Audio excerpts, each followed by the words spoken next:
Donc, je démarre la présentation par la première partie. Donc, hop, je vais partager mon écran.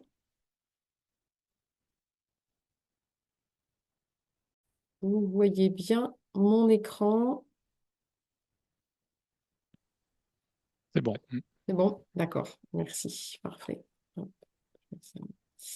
très bien. Donc, les trois parties, hein, gamme des produits pour les territoires. Ensuite, les nouveaux services Mélodie. En quoi consiste-t-il?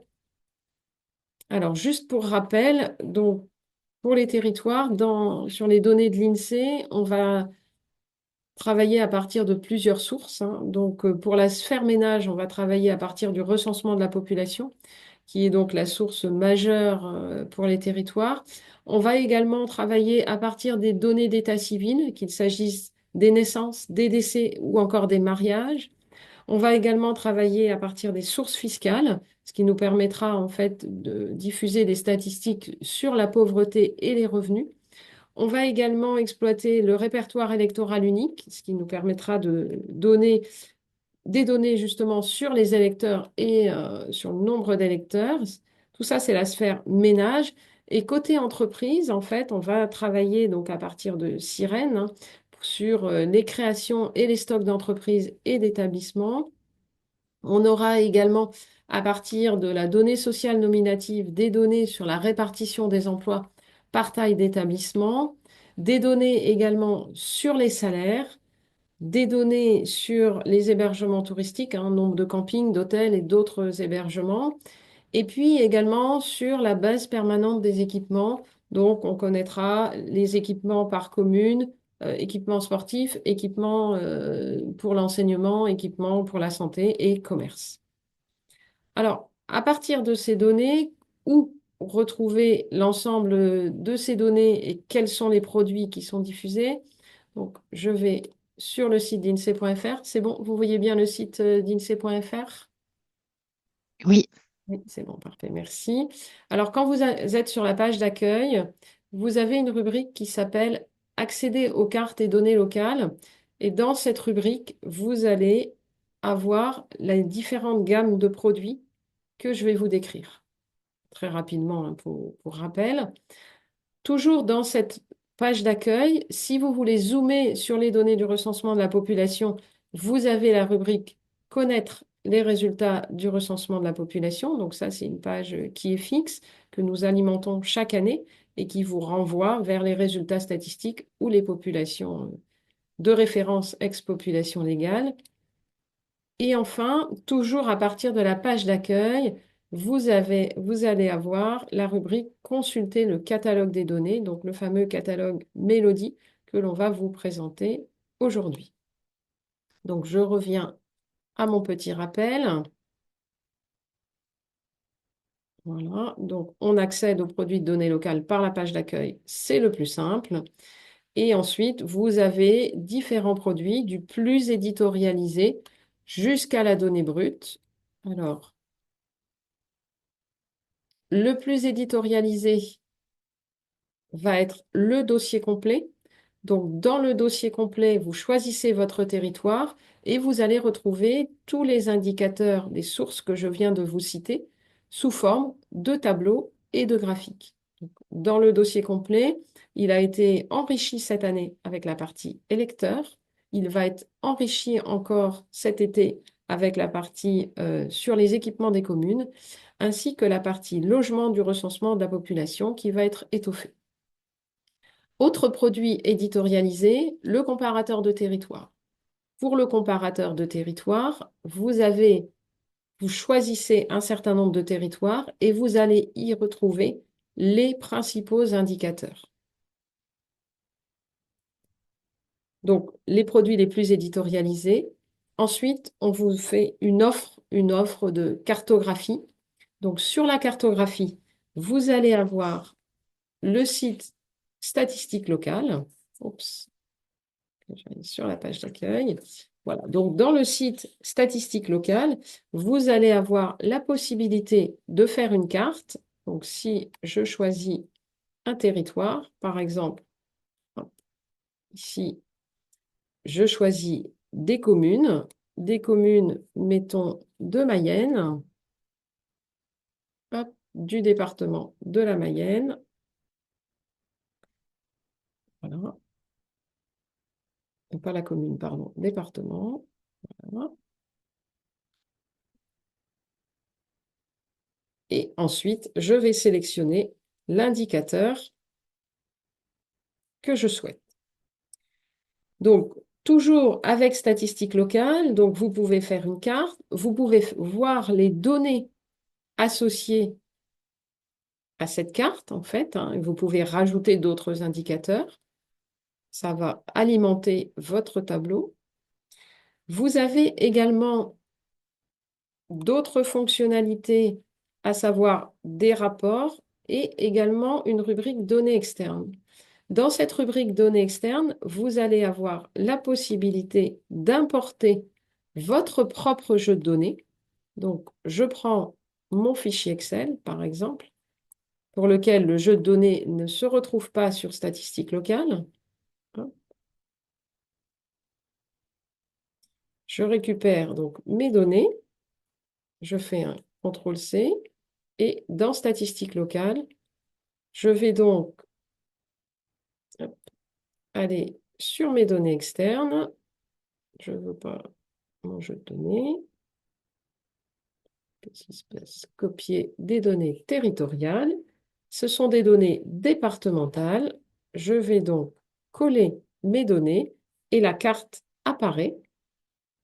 Et quand je retourne dans mon espace indicateur, je vais bien retrouver le jeu de données que je viens d'importer.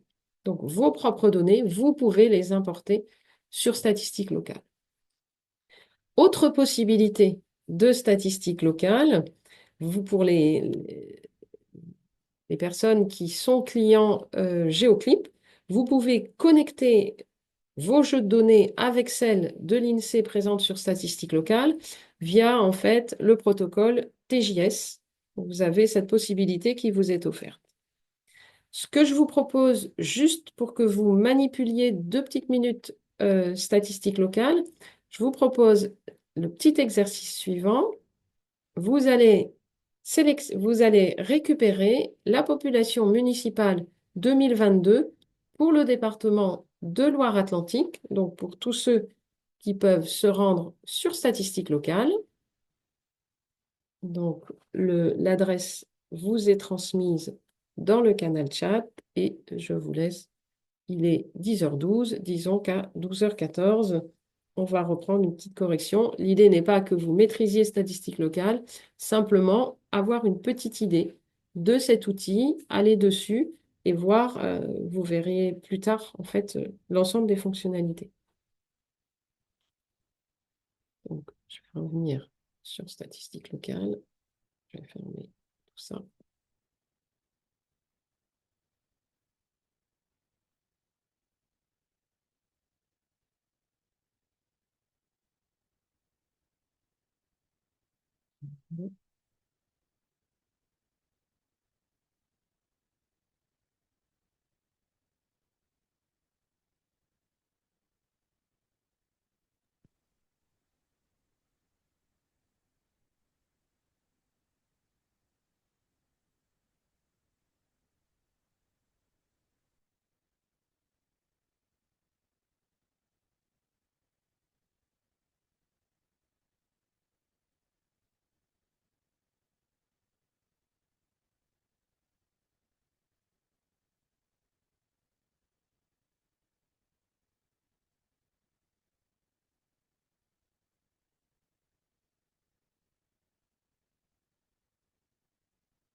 Très bien.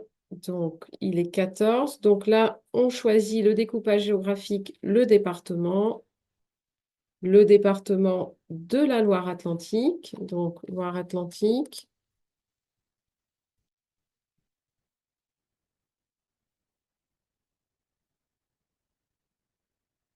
département de Loire-Atlantique.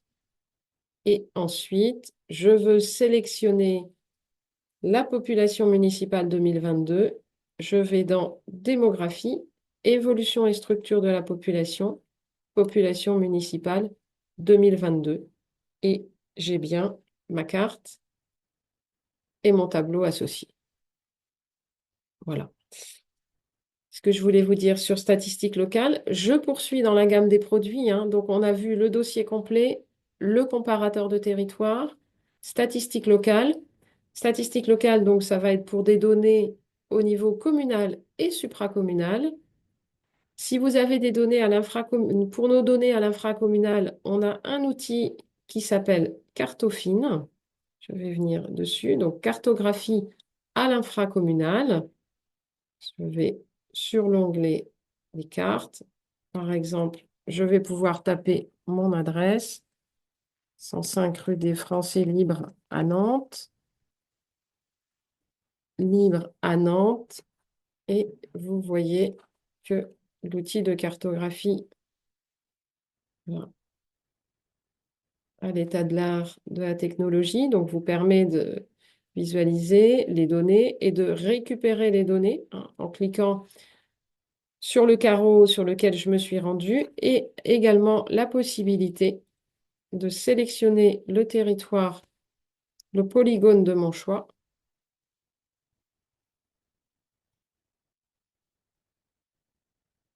et de télécharger au format CSV ou GeoJSON l'ensemble des données du polygone que j'ai construit à façon.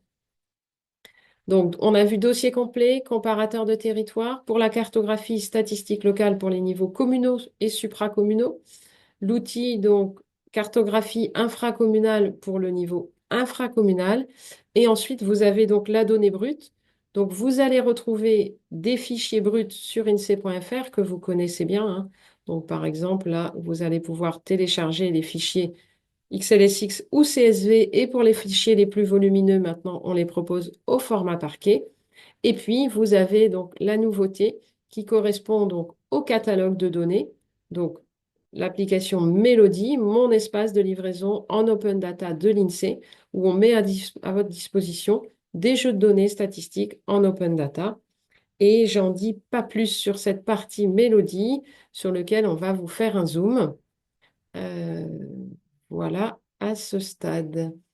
Est-ce que vous avez des questions sur cette première partie qui était juste un rappel pour situer en fait les nouveaux services dans l'ensemble de la gamme des produits de Mélodie, dans l'ensemble de la gamme des produits?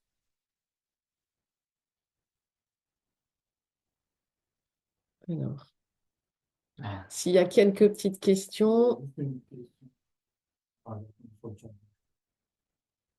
sinon c'est bon, tu as répondu. Oui, sur la connexion TJS, c'est ça. D'accord. Oui, sur France Découverte, effectivement, c'est un jeu de données qui est importé par l'éditeur et il n'est pas forcément toujours mis à jour. Voilà, donc les données sur statistiques locales sont prises avec c'est le même logiciel, hein, mais effectivement, c'est toujours avec les dernières données mises à jour.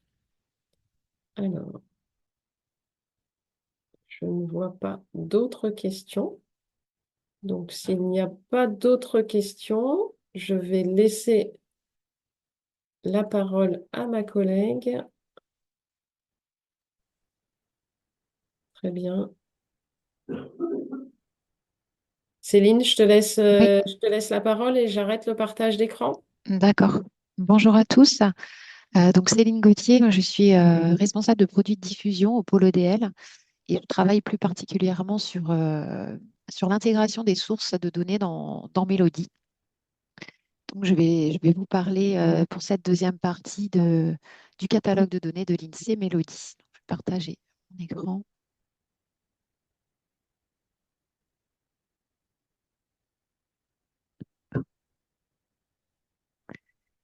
Donc, pour commencer cette partie Mélodie, tout d'abord un mot sur la conception. Donc, c'est un catalogue de données de l'INSEE. Quelques mots pour comprendre un peu et pour voir quels sont les changements apportés avec Mélodie. Donc, le souhait était de moderniser la diffusion avec plusieurs objectifs. Donc, tout d'abord, améliorer la qualité des produits. Pardon, vous ne voyez pas mon écran. Alors, excusez-moi.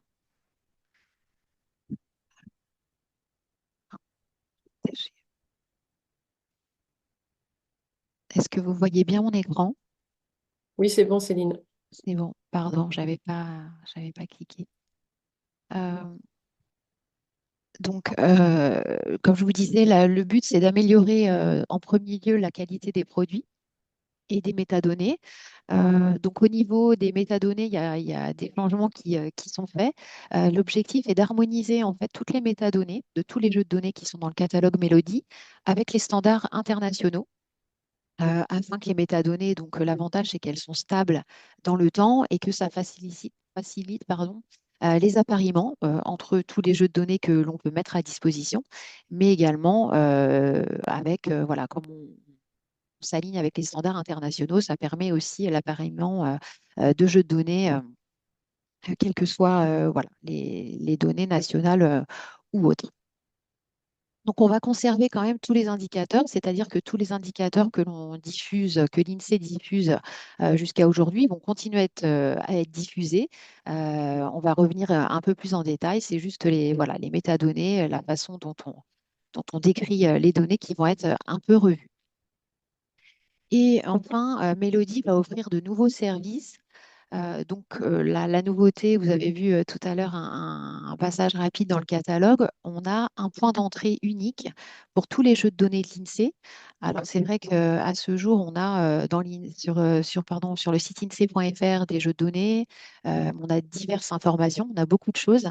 Donc là, c'est vraiment une entrée où on sait qu'on va retrouver uniquement des données dans ce catalogue avec des URL fixes, c'est-à-dire que chaque jeu de données a un identifiant propre qui va rester stable dans le temps. Sont offertes également des possibilités de télécharger les données. Donc, pour chaque jeu de données, vous aurez la possibilité de télécharger des fichiers, d'explorer ces données. On va revenir ensemble sur cet outil, l'explorateur de données, qui est mis à votre disposition. Et puis enfin, pour certains jeux de données, on associe également la mise à disposition de tableaux au format XLSX, voilà, avec quelques données issues du jeu de données.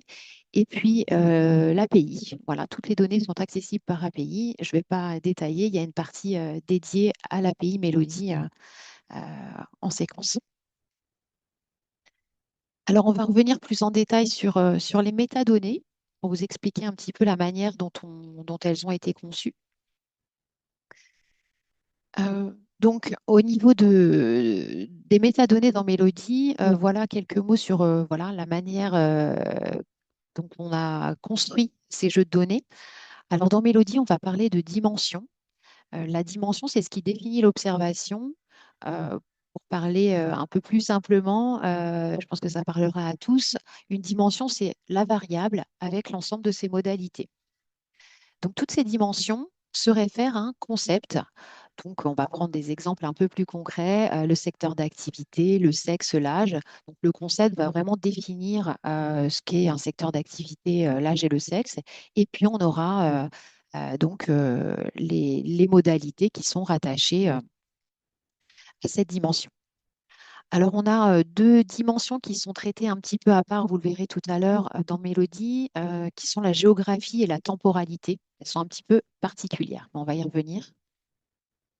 Et au niveau des dimensions, ben, bien entendu, selon les jeux de données, on va avoir des dimensions transverses, donc le sexe, l'âge, parce qu'on va retrouver ces dimensions dans différentes sources de données. Et puis d'autres dimensions qui seront plus spécifiques, notamment, à titre d'exemple, hein, les opérations comptables, donc pour la comptabilité nationale, où là, on est vraiment sur une dimension qui est propre à une source. Donc voilà ce qui est des dimensions. Dans Mélodie, on va systématiquement parler de mesures. Donc, les mesures, c'est ce que l'observation va mesurer. Euh, pour les nombres, ça peut être un nombre d'individus, un nombre de logements, des effectifs, un nombre d'entreprises. Voilà, donc dans Mélodie, on a systématiquement, vous le verrez, on va le voir ensemble, hein, dans les jeux de données, une dimension que l'on nomme source, avec le nom de la source, mesure. et que donc à l'intérieur de cette dimension, on va avoir toutes les modalités possibles avec, par exemple, le nombre d'individus, le nombre de logements, etc. Et la valeur associée qui est stockée dans une mesure, la valeur, elle sera systématiquement référencée dans Ops Value. Pour l'ensemble des jeux de données, on aura la mesure et puis en face sa valeur qui sera stockée dans Ops Value. Et enfin, une dernière chose que sont les attributs. Alors les attributs, on ne va pas les avoir pour tous les jeux de données, c'est uniquement si c'est utile. Ça donne une information complémentaire sur l'observation pour caractériser la variable. Typiquement, ça peut être une unité de mesure, si on parle en pour 1000, en pour 100. S'il s'agit de données confidentielles ou pour décrire le statut d'une observation. Si on vous donne un chiffre, on vous indique si c'est un chiffre provisoire ou définitif. Voilà, c'est ce que l'on va appeler l'attribut dans Mélodie. Donc, voilà pour un peu pour les bases, pour comprendre un peu la manière dont les métadonnées ont été créées. Et puis un peu de détails rapidement sur les modalités des dimensions. Donc l'objectif, c'était, même si on a une normalisation des métadonnées, euh, c'était d'essayer d'avoir des modalités, bien entendu, parlantes. C'est pour ça il y a des normes. Et une fois qu'on a intégré un peu ces normes, c'est plus simple de s'y retrouver. Donc, pour chaque modalité, vous allez avoir un code. Donc là, on va parler un petit peu des normes pour les codes. Donc, c'est vrai qu'on a des codes qui se réfèrent plutôt voilà, à l'anglais, hein, vu que ce sont des normes internationales. Mais vous aurez systématiquement rattaché au code un libellé en français et un libellé en anglais. Donc, voilà, vous pourrez voir en clair de quoi on parle. Au niveau des codes, rapidement, pour les variables de comptage, on va indiquer devant la nature. Donc, par exemple, pour 0 employé, on aura le E pour employees, 0. Pour 1 an, le Y pour parler de l'âge, hein, hier, et one. Et pour les chambres, par exemple, One Room, R1. Voilà, on a essayé d'instaurer vraiment pour avoir des codes assez courts et pas avoir des codes trop longs pour nos modalités. Et puis, lorsque l'on regroupe les modalités, si on a des tranches de 1 à 10 employés, par exemple, on va avoir le T pour représenter le tout. Euh, Si on est sur plus de 5000 employés, on aura le GE pour greater than or equal pour plus de 5000 employés et le LT tout en bas pour moins de 10 employés, par exemple, less than. Voilà, ce sont des normes qui sont mises en place pour ce qui concerne les regroupements de modalités. Mais comme je vous le disais, à côté de ces codes, vous avez les libellés qui vous permettent voilà, de prendre en main un petit peu ces nouvelles métadonnées. Alors, pour voir un peu plus concrètement voilà, ce dont je viens vous parler, donc là, on visualise un extrait d'un jeu de données dans l'explorateur Mélodie. On va y retourner tout à l'heure pour que ce soit un peu plus parlant. Donc là, on retrouve un peu nos dimensions, les mesures, les valeurs. Donc, je vais revenir sur chacune d'elles rapidement. Donc, je vous avais dit que la géographie, elle était traitée un peu à part, une dimension un peu à part. Donc, systématiquement, pour la géographie, on va retrouver le niveau géographique qui sera renseigné, donc le code GeoObject, avec donc tous les niveaux possibles, hein. Donc, bien entendu, les niveaux vont dépendre des jeux de données, mais voilà. Donc, les communes, les départements, les régions, les niveaux France. Et puis juste à côté, la dimension géo pour la géographie, où là, on va retrouver les codes des communes, les codes des départements, enfin voilà, tous les codes géographiques. Ensuite, on a la temporalité. Je disais également au début que la temporalité était traitée un peu à part. On a deux dimensions pour la temporalité. Tout d'abord, on a le time period. Donc là, on va voir la donnée, l'observation, à quelle période elle est rattachée. Le time period peut être au format année, mais on peut avoir également des jeux de données où vous avez des observations annuelles, mensuelles ou journalières. Et justement, c'est cette dimension fréquence, qui va nous dire si la période est annuelle, mensuelle ou journalière. Voilà. Donc là, dans notre exemple, on a une donnée 2025 qui est annuelle. Donc systématiquement, ces quatre premières dimensions, vous allez les retrouver dans l'ensemble des jeux de données. Ça sera systématiquement renseigné. Ensuite, on a les dimensions standards, hein, où là, on va avoir, à titre d'exemple, hein, pour le tourisme, l'activité économique et le classement de l'établissement touristique. Donc là, on retrouve le code Activity avec le libellé, comme je vous le disais, et puis un autre unique log range pour le classement de l'établissement touristique. Et là, on va retrouver, bah, voilà, selon les observations que l'on affiche, bah, toutes les modalités possibles avec des valeurs associées. Donc, on va avoir l'âge, le sexe, bon, voilà, l'activité économique, par exemple, c'est une dimension qu'on va retrouver dans plusieurs jeux de données. Voilà un petit peu comment, pour illustrer un petit peu tout ce qui a été dit, pardon, sur les dimensions tout à l'heure. Et puis enfin, on retrouve là encore, euh, pour l'ensemble des jeux de données, vous aurez systématiquement, comme je le disais tout à l'heure, une colonne qui vous indiquera l'ensemble des mesures, des indicateurs, hein, pour faire simple, liés aux jeux de données. Donc, le nommage de cette dimension sera systématiquement le nom de la source, donc la tour, tourisme, mesure. Donc là, on est sur les indicateurs du tourisme avec donc l'ensemble des modalités possibles pour, euh, pour cette, euh, pour cette mesure.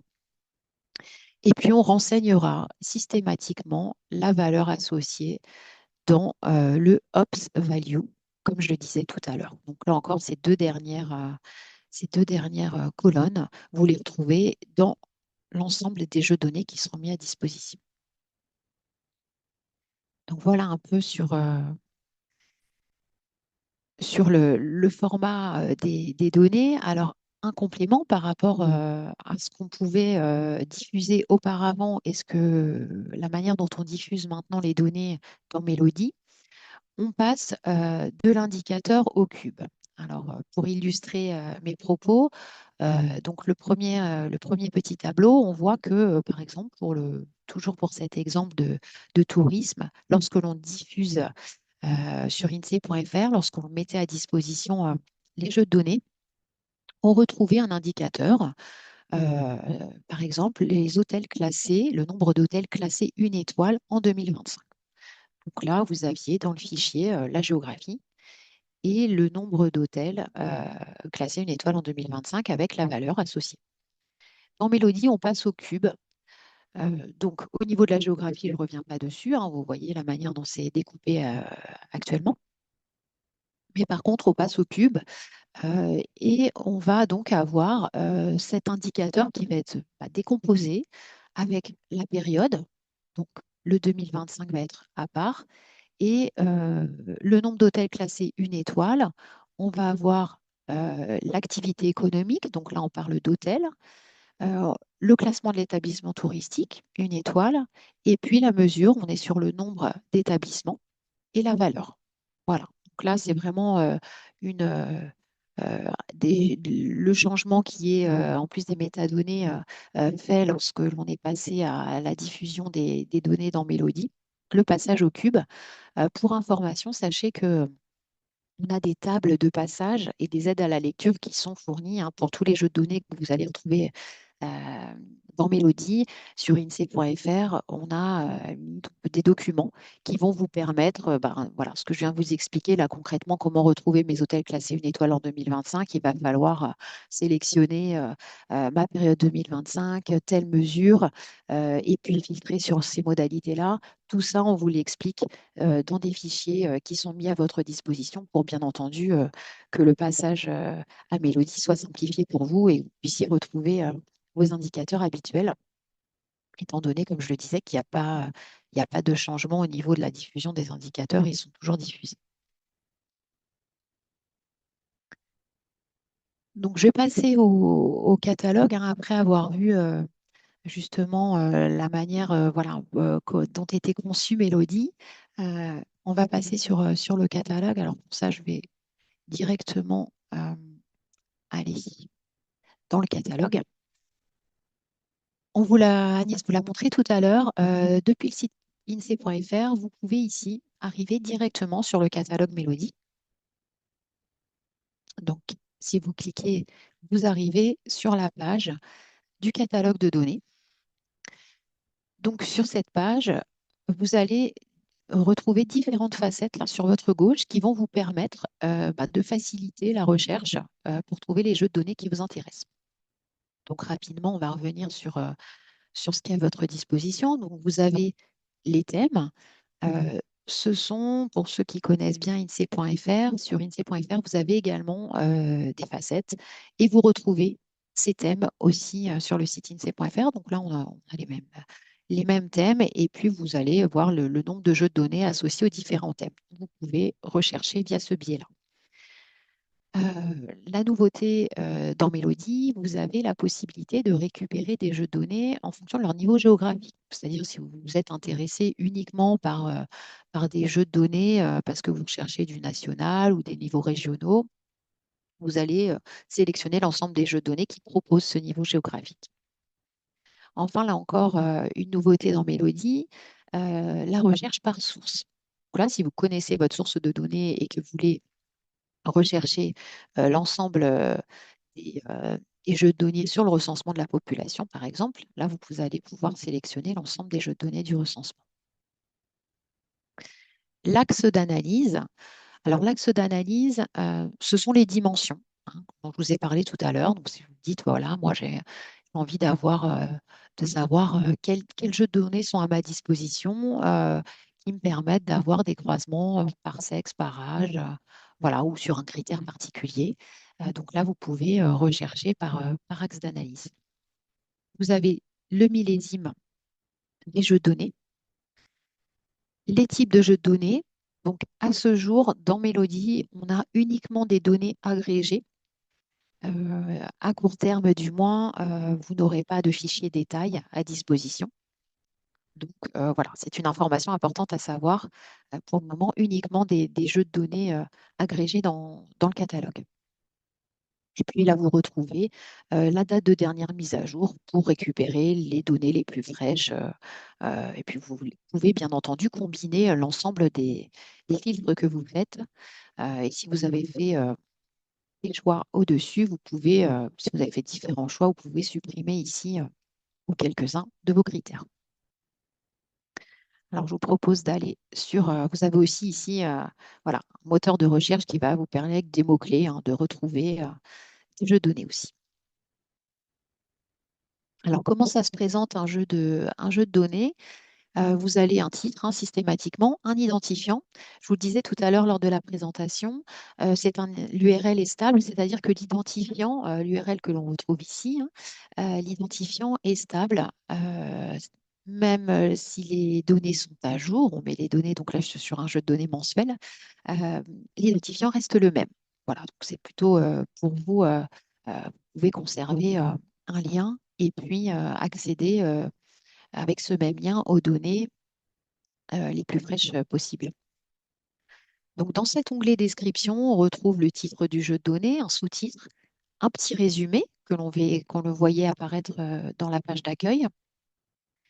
Et puis ensuite, des informations sur à quelle date a été mis à jour le jeu de données, à quelle fréquence nous mettons à jour les données, le nombre de lignes, le nombre de variables, les avertissements ne sont pas nécessairement renseignés, mais s'il y a un avertissement à communiquer, ça se figurera ici.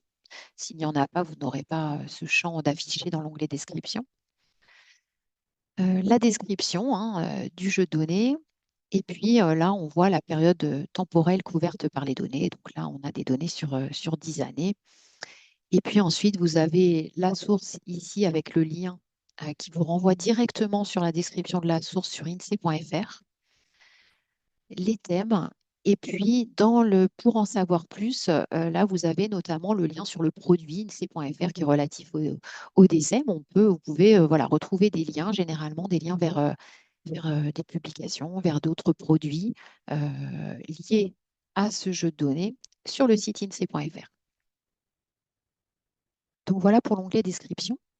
Vous avez ensuite un autre onglet qui est métadonnées.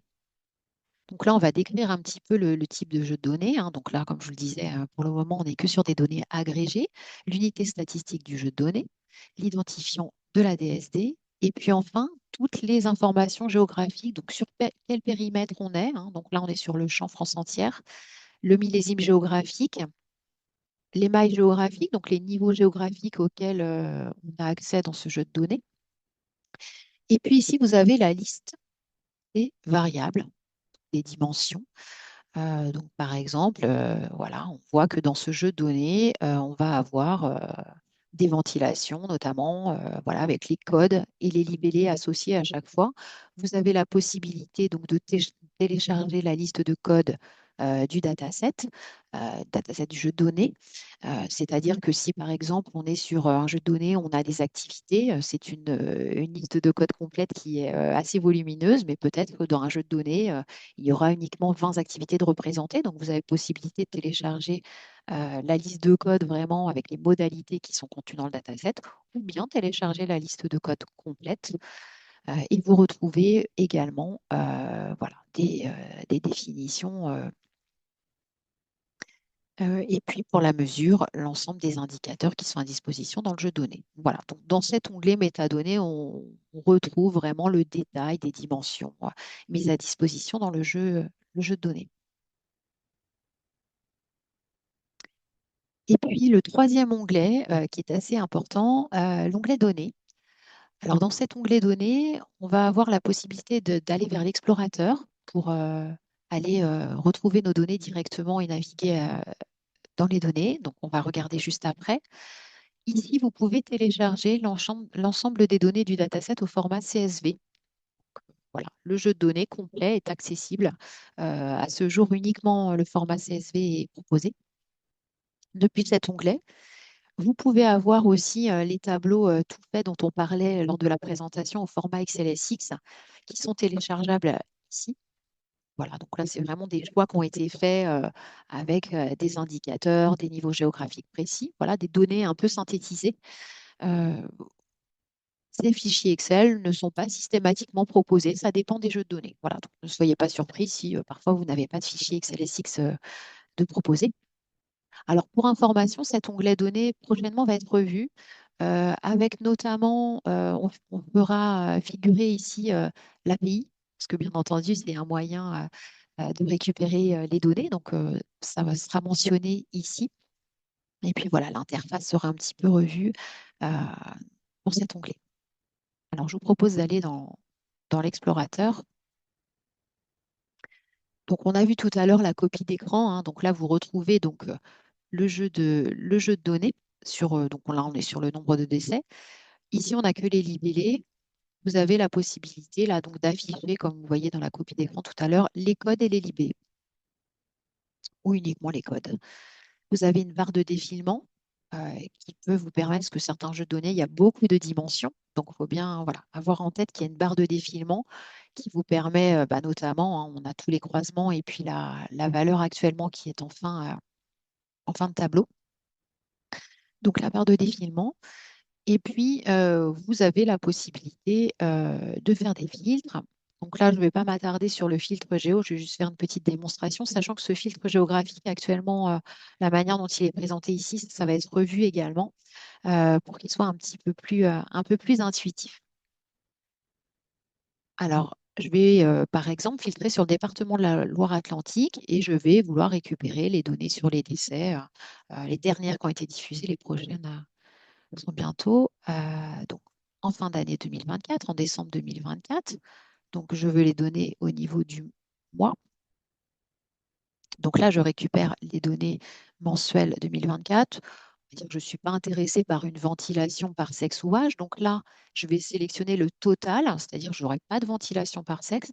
Ça, c'est pareil. Le underscore T total, il est disponible pour l'ensemble des dimensions des jeux de données. Systématiquement, vous avez les modalités et le total qui voilà, ça est toujours nommé de la même manière et qui figure systématiquement dans les jeux de données.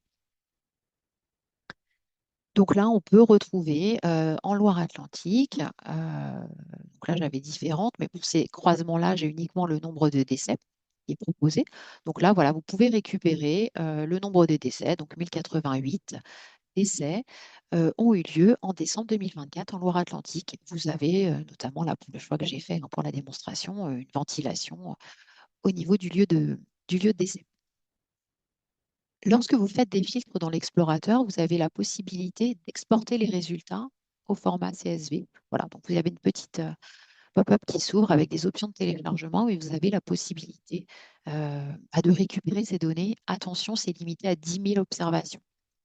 Si vous avez plus de 10 000 observations, vous pourrez télécharger l'ensemble du dataset. Là, vous téléchargez le CSV que je vous ai montré tout à l'heure dans l'onglet données, c'est exactement la même chose si vous dépassez les 10 000 observations. Ici, lorsque vous avez fait un filtre, hein, si vous cliquez ici, vous avez le nombre d'observations. Hein. Donc là, on retrouve le nombre d'observations totales et avec les filtres que j'ai faits, je retrouve à 6.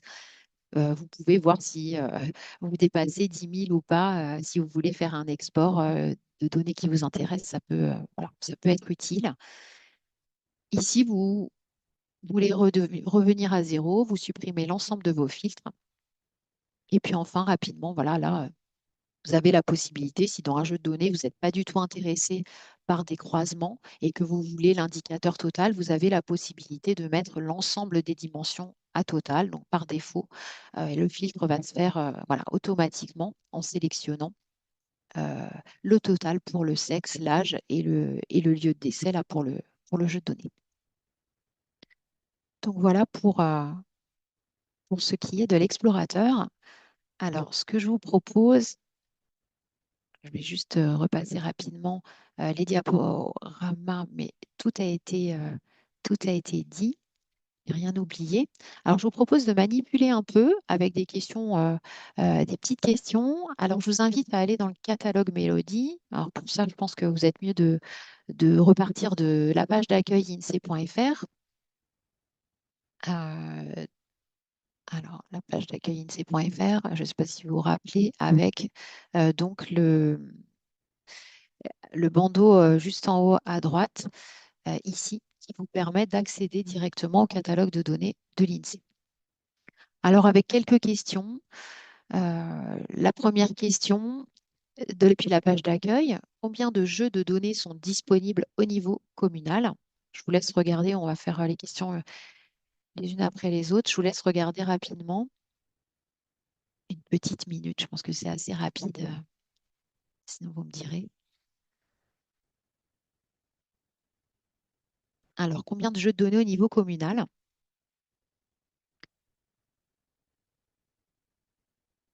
Donc, pour, voilà. Donc, il faut se rendre sur les petites facettes à gauche. Et je ne sais pas si vous vous rappelez tout à l'heure, je vous avais dit qu'on avait la possibilité de filtrer les jeux de données par niveau géographique. Donc là, vous allez retrouver le niveau commune. Donc, on a 39 jeux de données à disposition au niveau communal. La deuxième question, combien de jeux de données comporte la source tourisme? Je vous laisse une minute pour répondre à cette question sur le nombre de jeux de données pour la source tourisme.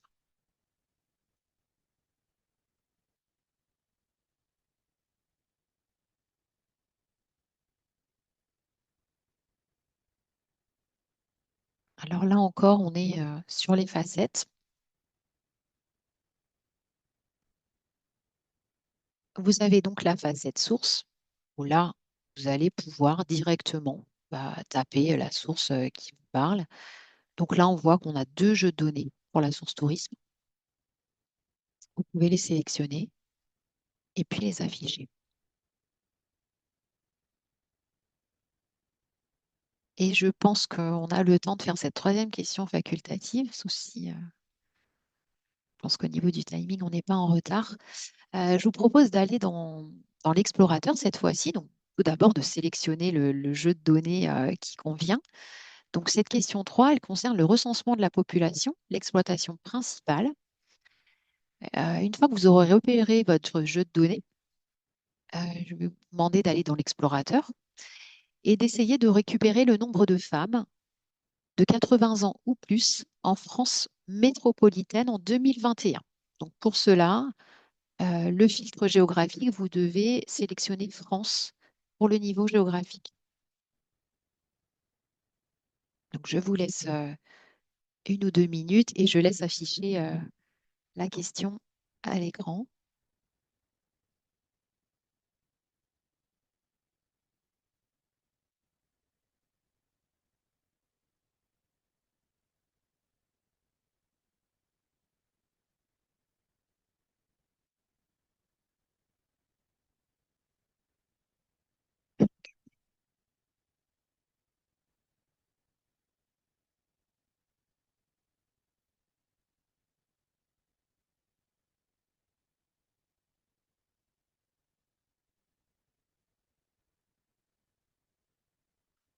Je vous laisse encore une petite minute pour manipuler, comme ça permettra de voir si vous avez ensuite des questions sur l'explorateur.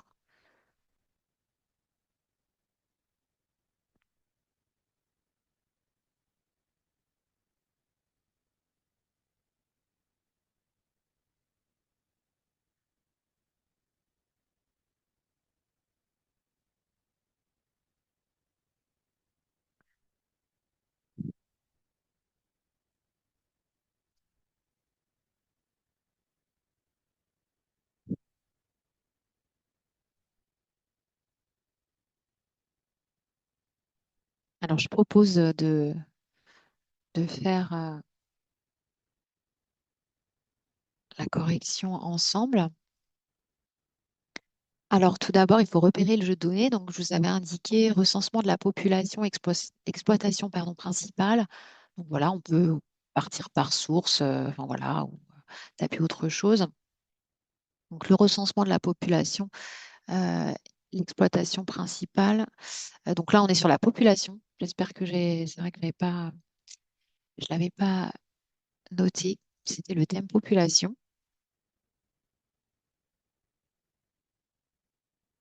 Donc, dans l'onglet données, vous allez pouvoir accéder à l'explorateur de données.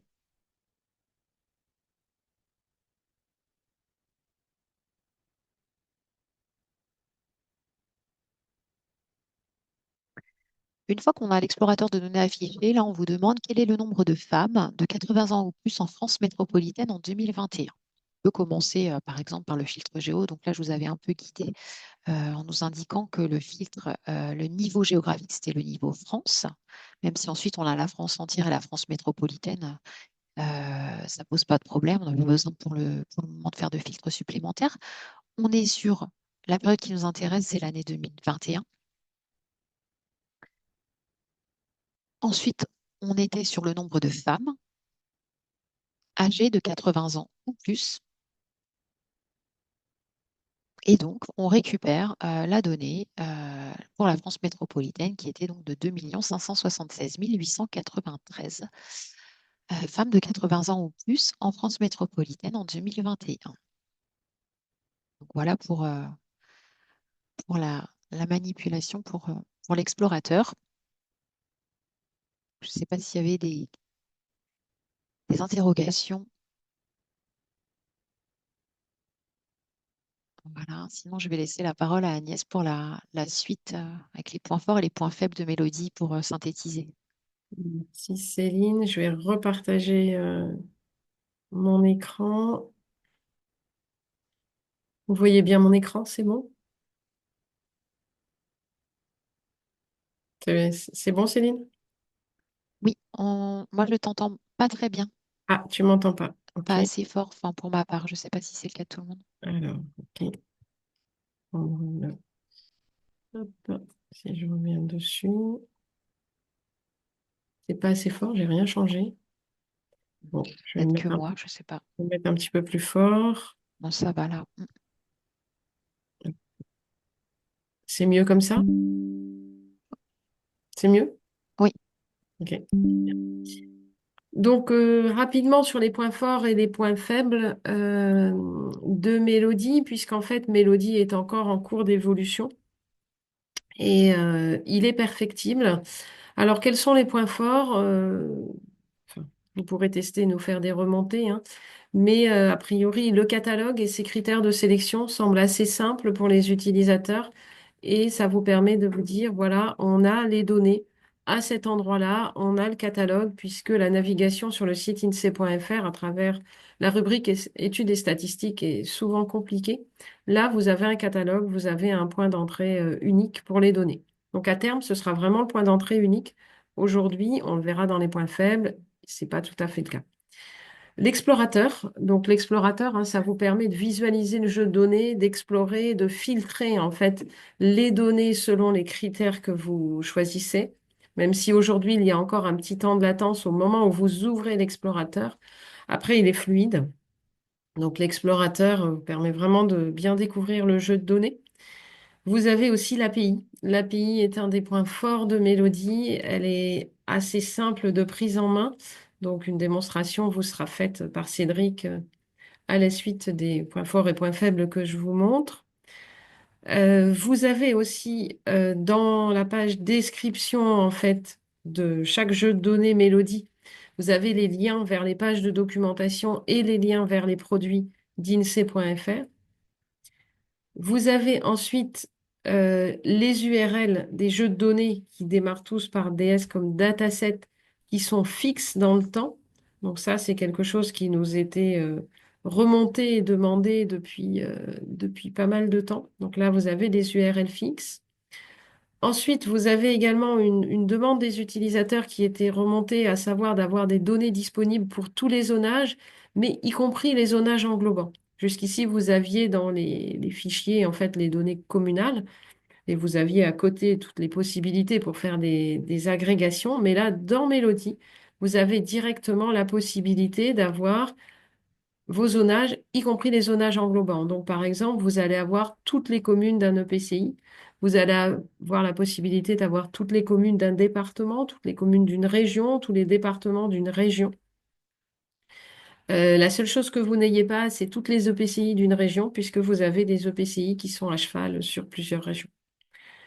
Autre point fort, vous avez la normalisation des métadonnées et leur stabilité dans le temps. Donc, comme le disait Céline, hein, on a cherché à développer des métadonnées parlantes. Elles sont donc normées avec les standards d'Eurostat et elles sont stables dans le temps et stables entre les jeux de données. C'est-à-dire que là, vous avez pu voir un jeu de données avec des modalités sur les âges. Il y a un petit coup d'entrée dans ces nouvelles modalités, mais après, ce sont les mêmes d'un jeu de données à l'autre. Alors que si je vous ai parlé de points forts, c'est qu'il y reste des points faibles, hein. Le fait que la documentation soit renvoyée sur INSEE.fr et ne soit pas directement dans Mélodie. Aujourd'hui, tous les jeux de données ne sont pas encore dans Mélodie. On progresse petit à petit, mais aujourd'hui, ce n'est pas le cas. Et je vais vous dire ce que vous pouvez aujourd'hui trouver dans Mélodie. Mais à terme, ils seront tous dedans. Sur l'explorateur, les filtres ne sont pas conditionnels. Donc ça, c'est un des inconvénients.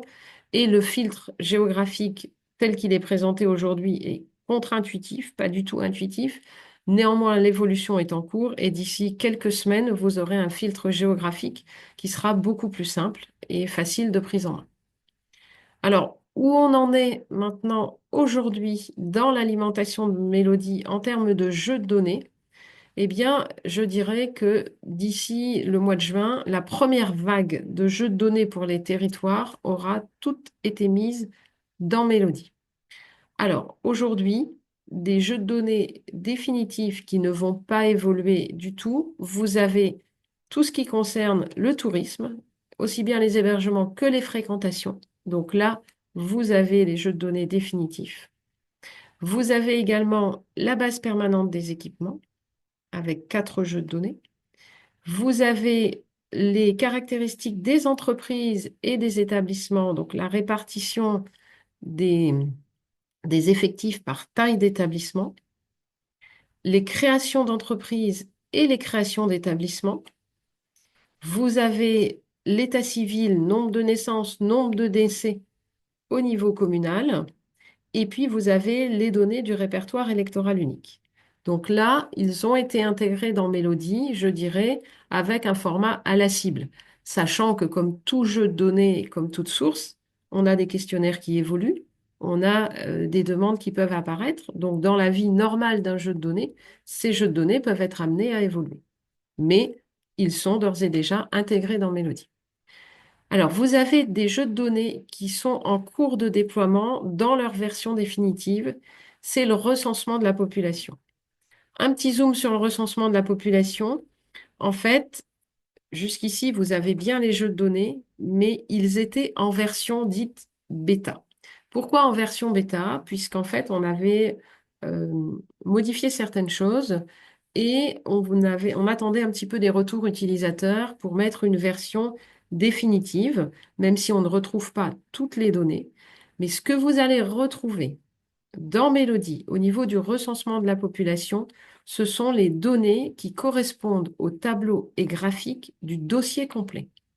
Voilà. Donc, il y a une harmonisation entre les données du dossier complet et les jeux de données que vous allez retrouver dans Mélodie.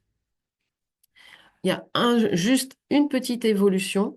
La petite évolution, c'est que vous avez dans Mélodie, on a rationaliser en fait les tranches d'âge, puisqu'en fait, jusqu'ici, dans tous les fichiers que vous preniez sur le recensement de la population, il existait 27 groupes de tranches d'âge, ce qui était beaucoup trop. Donc, on les a rationalisés en 9 groupes de, de tranches d'âge, ce qui fait que dans les données que vous allez retrouver sur le recensement de la population, à savoir les données du dossier complet, là où vous avez une seule petite évolution différente, c'est sur les tranches d'âge. Par contre, ce sera complètement harmonisé, non pas pour juin 2025, mais pour juin 2026 sur cette partie tranche d'âge. Donc, une harmonisation complète dès à présent, puisqu'en fait, on est en cours de déploiement des données du recensement 2021 au format 2022, je dirais, hein, donc dans le nouveau format version définitive.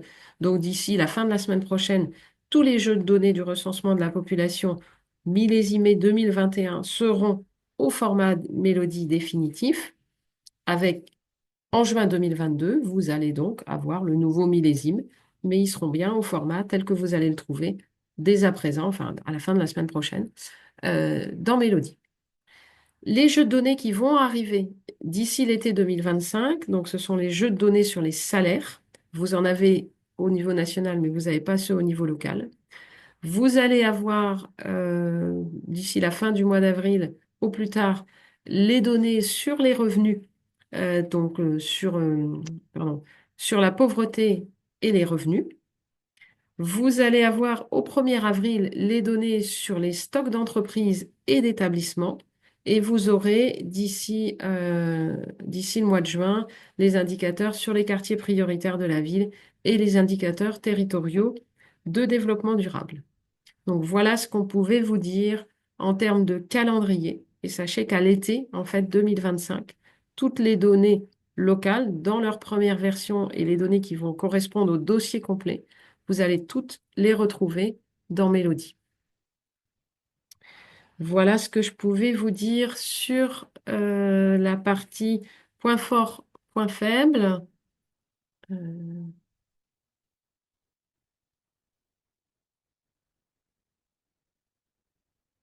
Alors, vous allez retrouver, vous trouverez les données, donc le POP 1B, c'est données détaillées.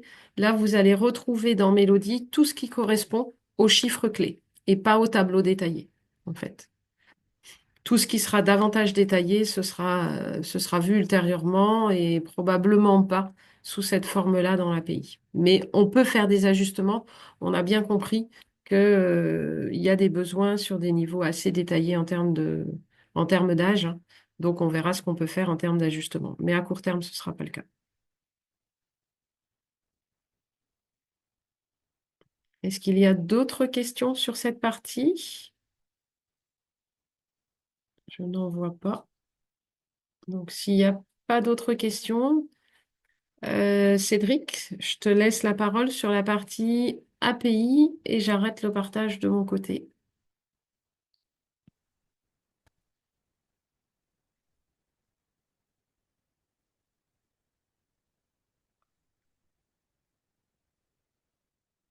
Est-ce que vous voyez bien mon écran? Oui, c'est bon. Très bien, merci.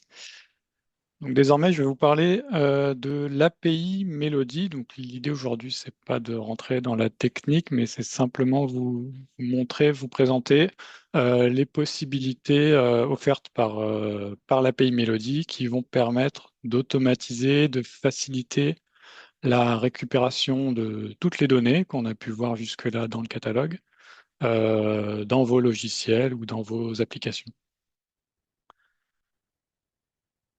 Alors, rapidement, hein, une API pour vous présenter un petit peu les enjeux. Donc, API en français, interface de programmation applicative. C'est un moyen d'échanger, de communiquer de machine à machine. Jusque-là, on vous a présenté Mélodie sous sa forme visible par l'humain, hein, c'est-à-dire des interfaces, des fichiers qui peuvent être consultés, visualisés. Avec une API, l'idée, c'est de communiquer entre machines.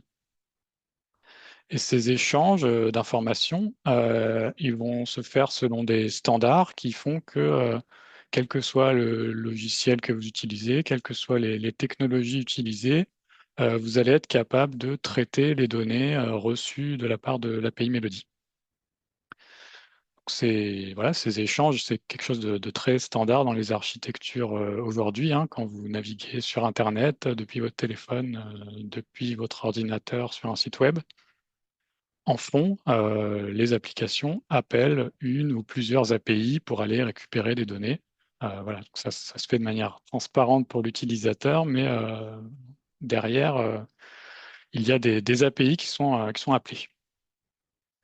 Donc voilà, ceci étant dit, ça paraît assez technique et assez voilà, proche du travail d'un développeur informatique, mais il peut y avoir également un intérêt à utiliser des API pour récupérer de la donnée, travailler de la donnée.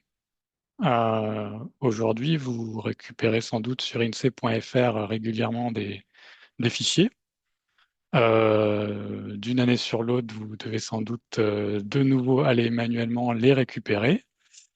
Et lorsque vous travaillez sur ces fichiers, voilà, finalement, vous n'avez jamais la garantie d'avoir la dernière donnée à jour, ni d'avoir pu profiter d'éventuelles corrections. Voilà, l'INSEE peut parfois faire des erreurs, ça arrive hein, rarement, mais on peut être amené à corriger des jeux de données, auquel cas, voilà, vous n'êtes pas certain d'avoir la dernière donnée à jour.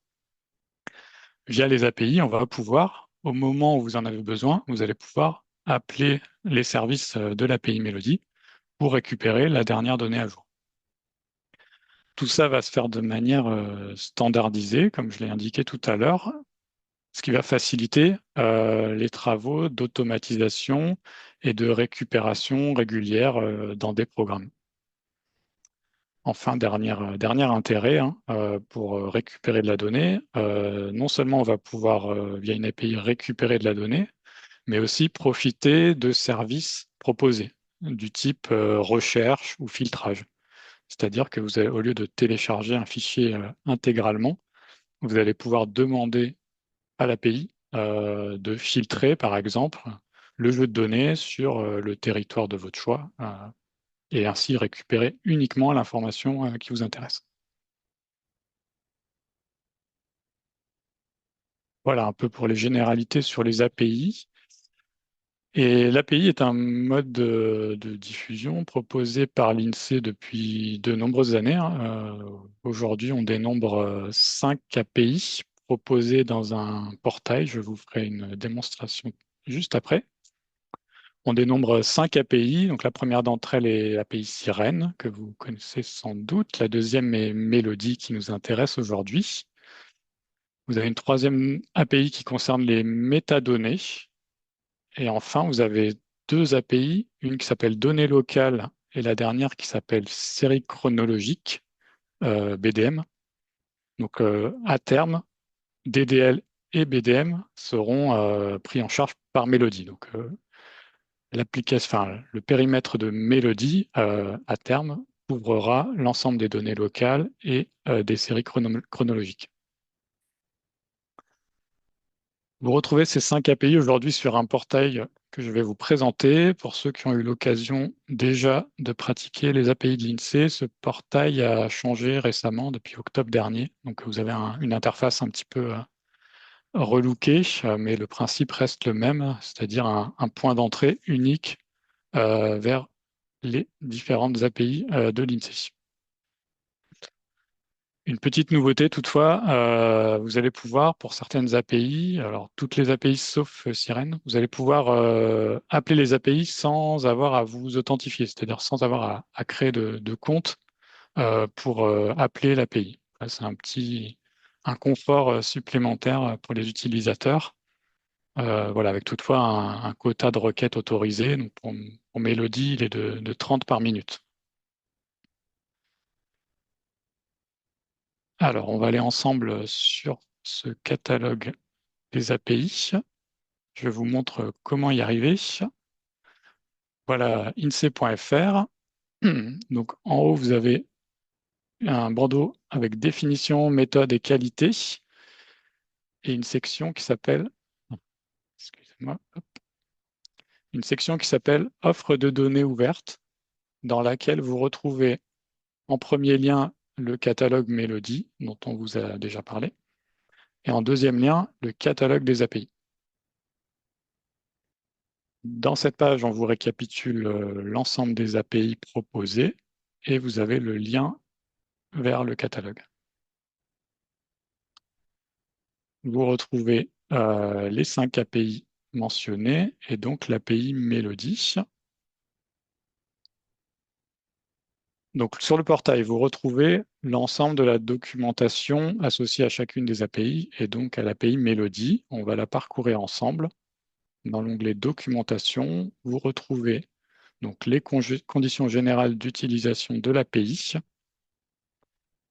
une documentation, on va dire, utilisateur, donc c'est textuel, hein, qui explique un petit peu comment prendre en main l'API Mélodie, voilà, avec des exemples de requêtes.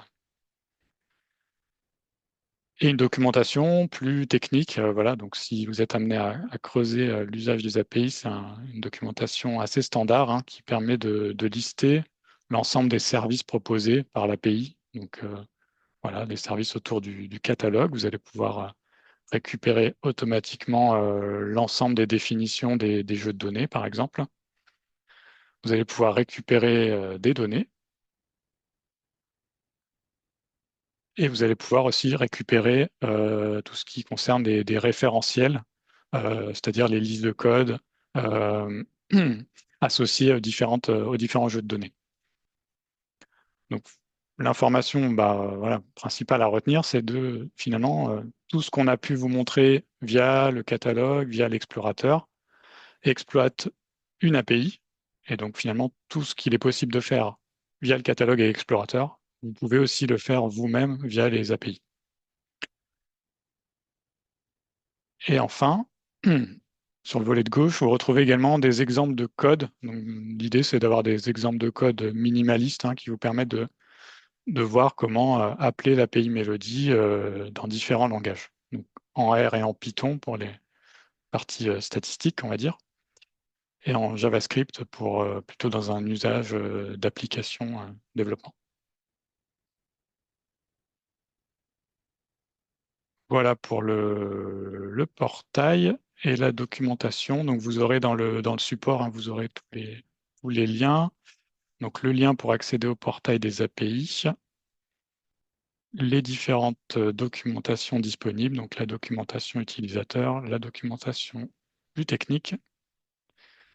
Et alors je n'en ai pas fait la démonstration, mais via la documentation, vous pouvez aussi tester l'appel à l'API avec des paramètres. Voilà, et enfin, je vais dérouler un cas pratique hein, autour de l'API Mélodie. Donc, c'est un cas pratique et assez simple à mettre en œuvre qui exploite en fait l'explorateur.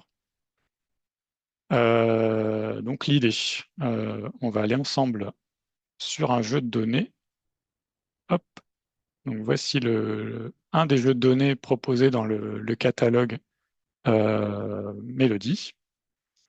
Dans ce jeu de données, on retrouve, il est issu du recensement de la population, et on retrouve les chiffres de population par sexe et par tranche d'âge. Je vais pouvoir naviguer dans les métadonnées disponibles et aller dans l'explorateur.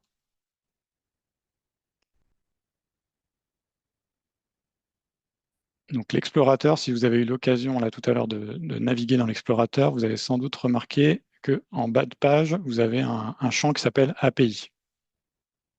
En fait, l'explorateur va vous permettre de facilement construire des requêtes qui appellent l'API Melody à l'aide de l'explorateur. Donc, je suis sur mon jeu de données population et imaginons que je m'intéresse à un niveau géographique département. Donc, je vais pouvoir filtrer les données affichées par l'explorateur au niveau département. Et si je m'intéresse à la population de sexe féminin et que je ne m'intéresse pas à la dimension âge, donc je souhaite le total. Ici à l'écran, j'ai donc le jeu de données filtré sur le sexe femme et âge total et sur les départements. Si je souhaite récupérer ces données et les intégrer dans mon système d'information ou dans mon programme de traitement statistique, je peux bien sûr exporter via l'explorateur sous forme de fichier et ensuite recharger dans mon environnement ce fichier. Là, l'idée via l'API, c'est que vous allez pouvoir récupérer la requête telle qu'elle a été filtrée via l'explorateur en bas de page. Donc ici, j'ai un lien qui en fait a été mis à jour avec les filtres définis dans l'explorateur. Je vais pouvoir le copier, ce lien, et ensuite le coller dans mon environnement de travail voilà, dans lequel je suis en capacité d'appeler une API. Je vais pouvoir coller ce lien. Et donc là, pour l'exemple, je vous montre le résultat tel qu'il apparaît lorsqu'on appelle l'API. L'idée, évidemment, ce n'est pas de traiter cette information visuellement, mais de se dire que dans le retour de l'API, j'ai bien en retour les données telles qu'elles ont été filtrées dans l'explorateur. Et donc, voilà, je peux sentir, on va dire, que via un logiciel, je vais pouvoir traiter cette réponse et l'intégrer dans ma chaîne de traitement.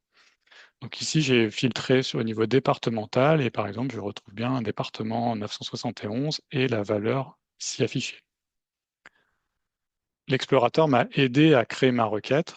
Après, je peux, en lisant la documentation, je peux voilà, adapter ma requête à mes besoins. Si finalement je m'intéresse au niveau régional, je vais pouvoir modifier la requête et récupérer les données au niveau régional. Voilà, ça c'est un cas d'usage assez simple. C'est la récupération de données via l'explorateur. Donc, vous aurez le déroulé dans les slides. Je filtre via l'explorateur et j'exploite en bas de page le lien vers l'API qui a été mis à jour en fonction des filtres. Et enfin, une fois que j'ai construit cette première requête, je vais pouvoir l'adapter éventuellement en analysant les paramètres et les modalités possibles. Et pour cela, vous avez la documentation sur le portail qui peut vous y aider.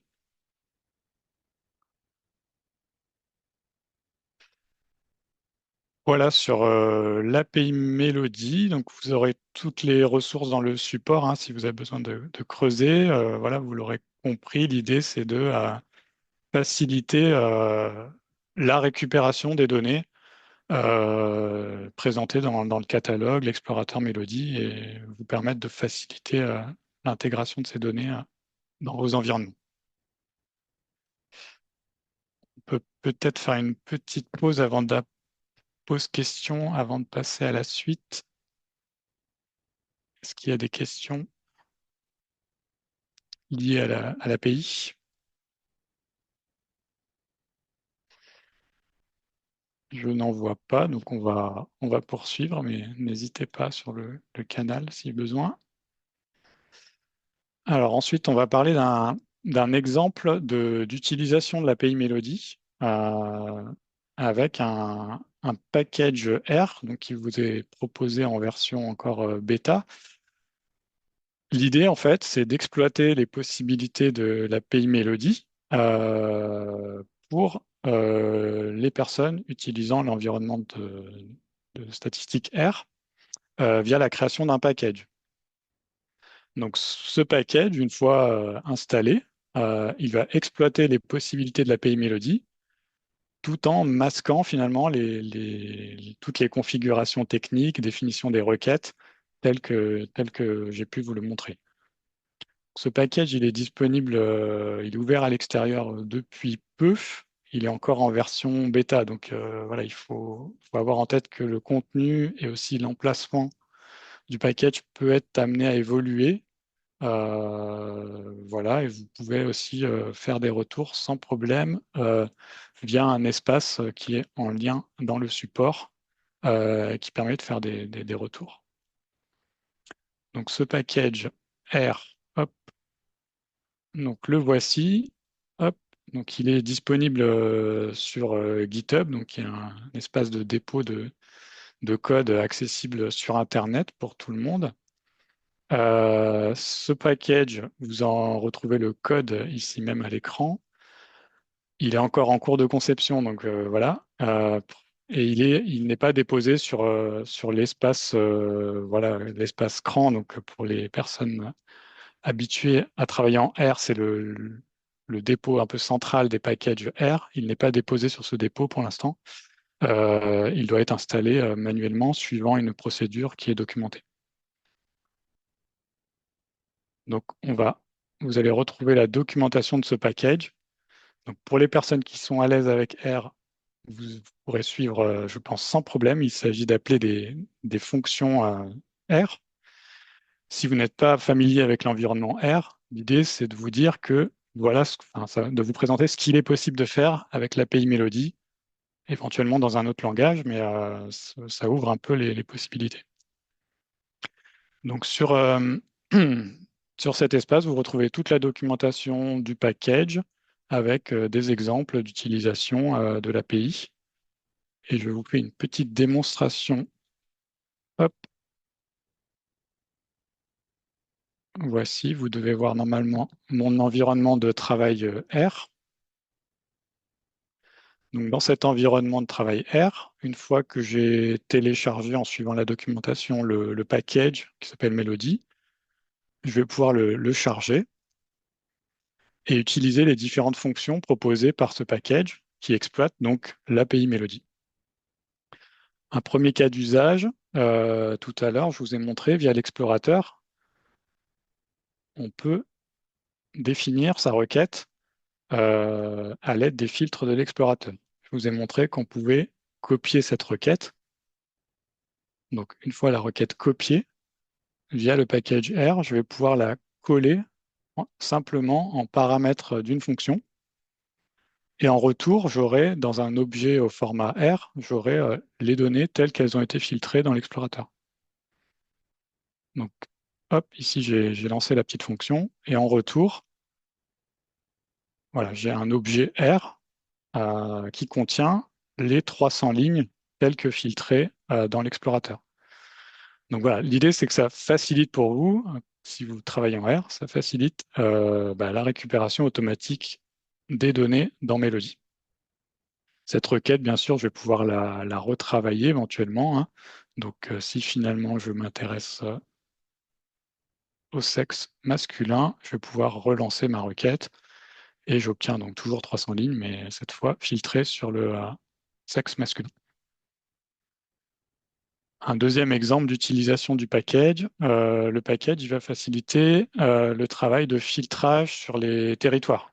Donc, si je m'intéresse à un territoire particulier, le département 44 par exemple, et que je m'intéresse aux populations de référence, le nouveau nom des populations légales, je vais pouvoir appeler l'API et ne récupérer que le territoire de mon choix. Donc je lance la fonction et en retour, j'ai uniquement 9 lignes qui correspondent en fait uniquement aux chiffres disponibles pour le département 44. Deuxième exemple, on en a parlé un petit peu tout à l'heure, je vais pouvoir filtrer aussi mon territoire je vais pouvoir filtrer sur toutes les communes de mon territoire. Dans l'exemple à l'écran, vous avez un filtre sur toutes les communes de Nantes Métropole. Donc en lançant cette requête, en lançant cette fonction paramétrée, je vais pouvoir récupérer un jeu de données filtré sur toutes les communes de Nantes Métropole. Voilà, je retrouve donc des codes communes correspondant aux communes de Nantes Métropole. Voilà, donc l'idée, c'est que tout ça, évidemment, vous savez sans doute le faire par vous-même, mais là, l'idée, c'est de faciliter tout ça en proposant des services. Et enfin, je termine rapidement la démonstration en présentant les possibilités autour du catalogue. Donc, on va pouvoir récupérer de la donnée telle qu'on l'a vu jusque-là, point 1 et point 2, mais on va pouvoir aussi naviguer dans le catalogue. L'intérêt, c'est que ça peut vous permettre aussi d'automatiser le parcours du catalogue de manière régulière pour vérifier, par exemple, que de nouveaux jeux de données sont arrivés ou que des modifications ont eu lieu. Donc, le package, il permet ce service-là. Donc, via une fonction particulière, vous allez récupérer sous forme d'objet l'ensemble du catalogue tel que vous le voyez à l'écran dans le catalogue Mélodie. Enfin, pour terminer, vous pouvez aussi télécharger les jeux de données intégralement via l'API, donc aussi via le package. Voilà pour la démonstration du package. Donc, vous aurez le lien dans le support. Voilà, je rappelle qu'il est encore en version bêta, mais qu'on est preneur de retour, bien sûr, à ce sujet. Donc, c'est un exemple d'utilisation en fait, de l'API Mélodie en R. Voilà, évidemment, si vous travaillez dans d'autres environnements, il faudra sans doute en partie travailler le résultat de l'API Mélodie en fonction de vos besoins. Hum, Hop, voilà, donc dans le support, vous aurez à la fois le lien vers le package et puis les exemples qu'on a fait ensemble, donc le lien avec l'explorateur, le filtre sur des territoires, soit un filtre sur un territoire donné, soit un filtre sur toutes les communes d'un territoire, et enfin le parcours du catalogue.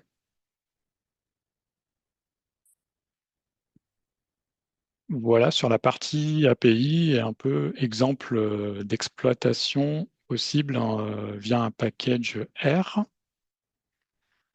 On va faire un petit moment pour les questions alors. Alors, j'ai noté en question, est-ce qu'il y aura un package en Python? Donc effectivement, là, je vous ai présenté un package R qui est voilà, une première étape, mais on a bien en tête effectivement aussi de proposer ce service en Python. Je continue dans les questions. Donc, on a parlé de la limitation des requêtes à 30 appels par minute. Et donc, la question portait sur l'optimisation des appels API quand on est limité à 30 appels par minute. Donc, effectivement, la limitation des 30 appels par minute peut être bloquante si vous êtes amené à travailler à lancer plusieurs requêtes à la suite. Ce qu'il faut quand même avoir en tête, c'est que, par exemple, si vous vous intéressez à plusieurs territoires, plusieurs communes, vous n'êtes pas obligé de lancer autant de requêtes que de communes, hein. On a parlé tout à l'heure des filtres géographiques. Voilà, en théorie, vous pouvez limiter en fait le nombre de requêtes, c'est-à-dire faire en sorte de ne lancer que quelques requêtes finalement et non pas 30.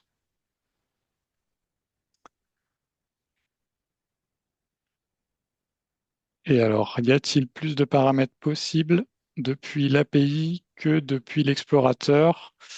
Alors, essence, a priori, je dirais plutôt non, hein. L'explorateur, il exploite vraiment toutes les possibilités de l'API. Donc, enfin, voilà, n'hésitez pas à fouiller dans la documentation, mais l'essentiel des filtrages de l'explorateur, bah, finalement, montre un peu l'étendue des possibilités de l'API.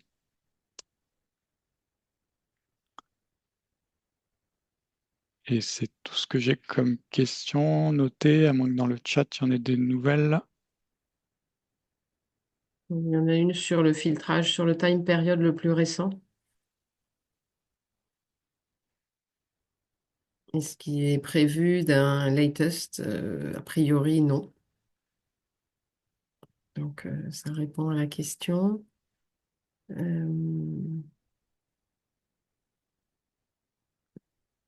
donc là, on arrive en fait à la fin de la présentation telle qu'on l'avait prévue avec les trois parties. Est-ce que vous avez des questions sur l'ensemble, sur ces trois parties? Donc là, je vais réouvrir du coup. Je vais vous autoriser à vous exprimer. Vous pouvez réactiver le son si vous le souhaitez. Si vous avez des remarques à formuler. euh, et si vous n'avez pas de questions, sinon on peut vous faire un petit complément sur les fichiers parquets qu'on met à votre disposition depuis à peu près 1 an et demi maintenant. Vous avez la possibilité de vous exprimer. Vous pouvez lever la main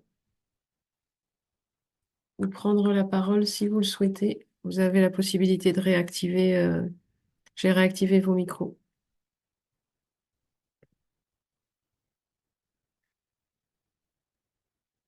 Alors, est-ce qu'on peut récupérer d'autres millésimes que les trois proposés? Pour l'instant, non. Il n'y a que effectivement les trois millésimes qui sont comparables que l'on propose.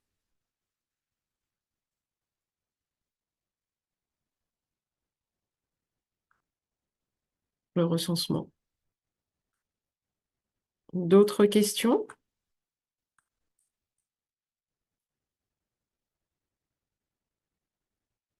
Je n'en vois pas. Ni dans le canal chat, ni...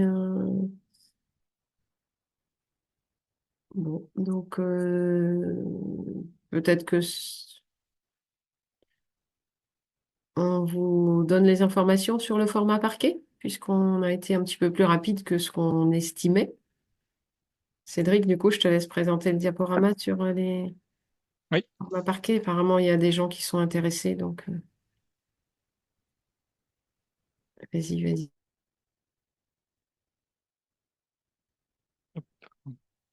c'est bon, vous voyez bien mon écran. C'est bon. Alors, un petit complément sur la diffusion au format parquet. Donc, vous l'aurez compris, dans Mélodie, vous retrouvez des informations avec des croisements précalculés, hein. On a parlé des tranches d'âge tout à l'heure, par exemple.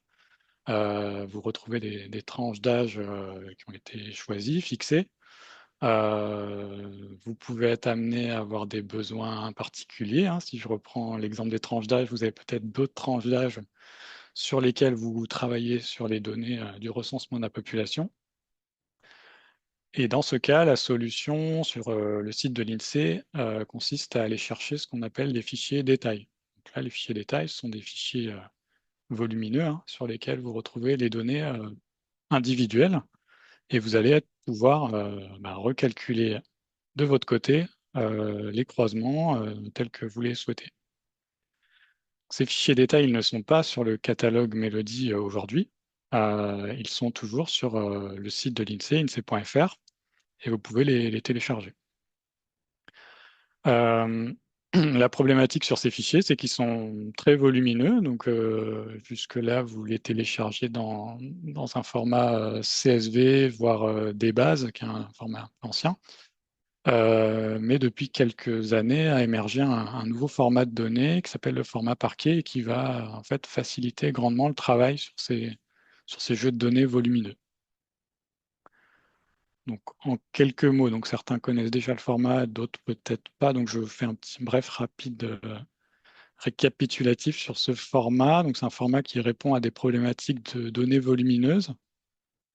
Il a l'avantage d'être open source et indépendant du langage, c'est-à-dire que vous serez en capacité de le traiter par la plupart des outils aujourd'hui. Donc, on a parlé de Python tout à l'heure, de R. Vous allez aussi pouvoir utiliser des ETL, enfin, différents environnements de travail vont être en capacité d'ouvrir ces formats parquets, enfin, de travailler sur ces formats parquets. Ce format, on le propose sur INSEE.fr depuis un peu plus d'un an de première diffusion. Et on continue malgré tout, bien sûr, à produire les mêmes fichiers au format CSV.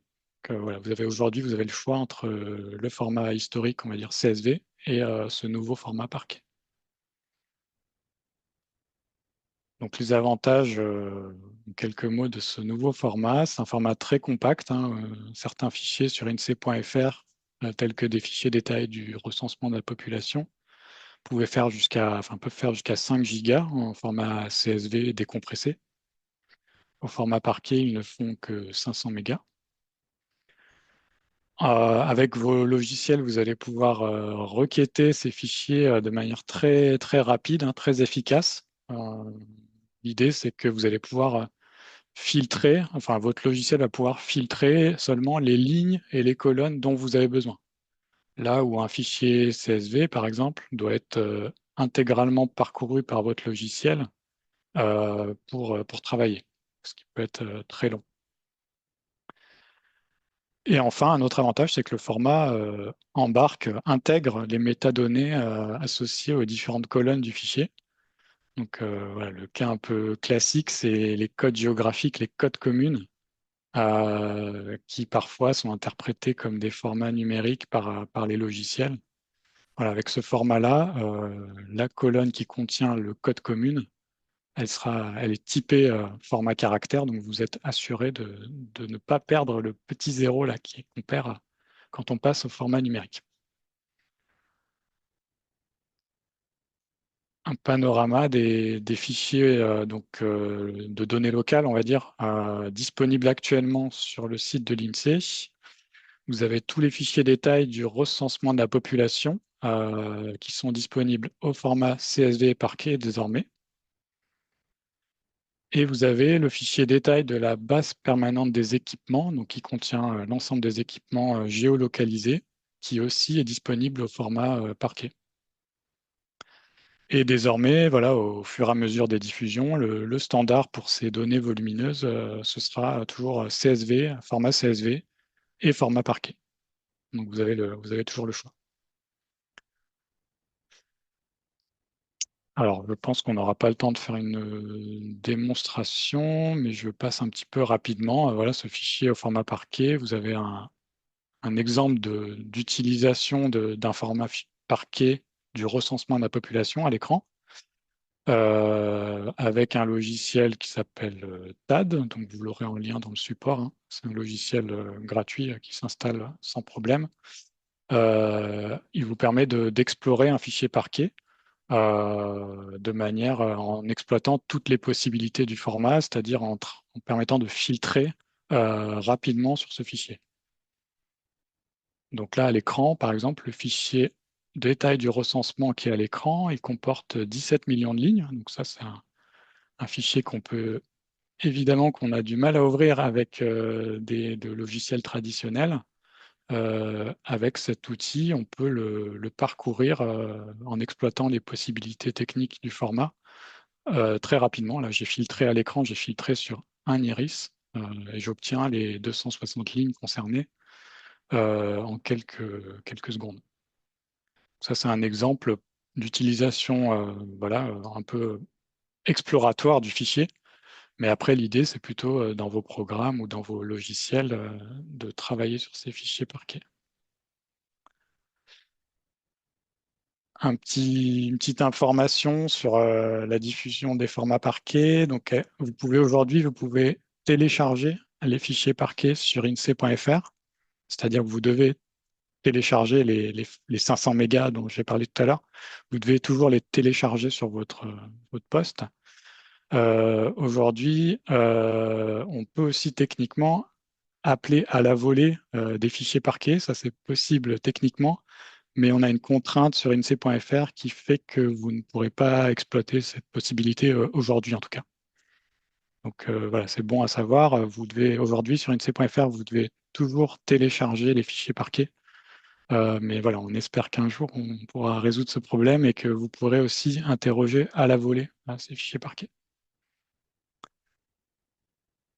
Et enfin, pour terminer, sur ce nouveau format de diffusion, vous aurez en lien dans le support deux liens utiles qui sont disponibles sur le site de l'INSEE.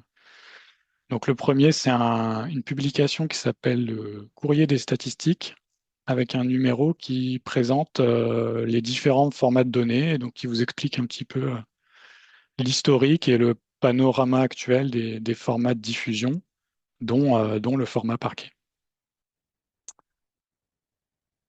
Et un deuxième lien utile, toujours disponible librement sur INSEE.fr, c'est un guide d'utilisation donc, qui a été rédigé lors de la première diffusion au format parquet sur le site de l'INSEE, qui vous présente un peu les possibilités techniques autour de ce format et qui a l'avantage aussi de donner des exemples de code donc en R et Python pour travailler sur ces fichiers-là.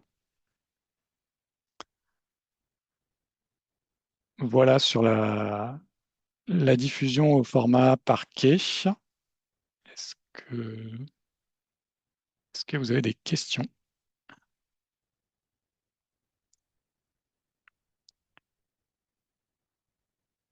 Je ne vois pas de questions, je vois pas de lien de main qui se lève. Donc peut-être pour clore cette séquence, du coup, s'il n'y a pas de questions particulières sur Parquet ou sur l'ensemble de l'exposé.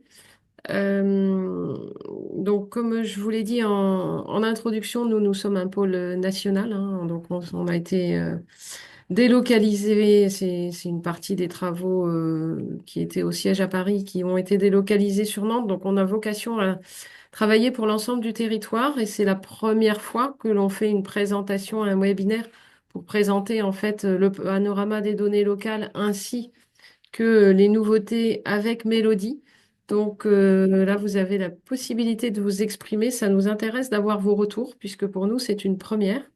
Donc je veux bien avoir quelques commentaires à chaud et s'il y a effectivement des parties que vous auriez aimé que l'on approfondisse peut-être. Donc, merci de vos retours, hein, sachant que donc on a tout enregistré. Je vais donc arrêter l'enregistrement, d'ailleurs, et le suspendre.